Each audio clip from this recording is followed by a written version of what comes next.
Hello, welcome back to my channel. Betik masak air ikan selayang.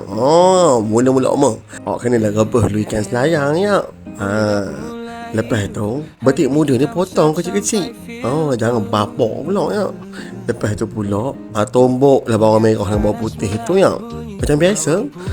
Lepas tu pula lada hitam ditumbuk-tumbuk halau.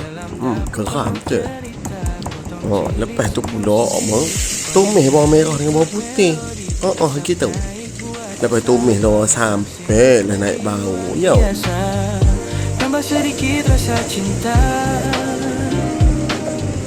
dalam setiap menu kita.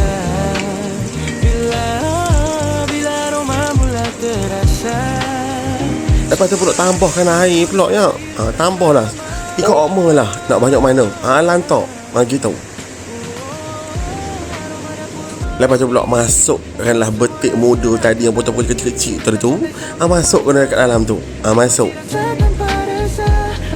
Biar lama sikit ya. Lembut betik tu.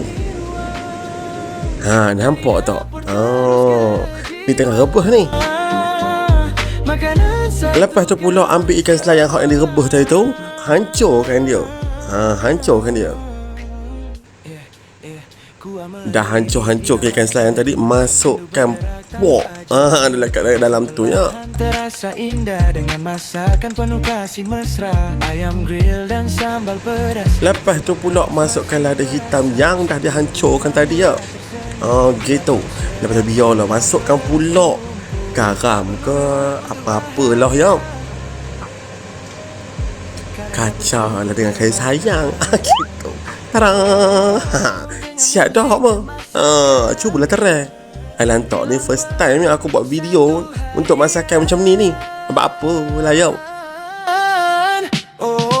Kalau korang suka dengan konten-konten yang saya buat, jangan lupa like, share dan jangan lupa juga subscribe. Okay? Waktu yang sederhana dari dapur lahir bahagia.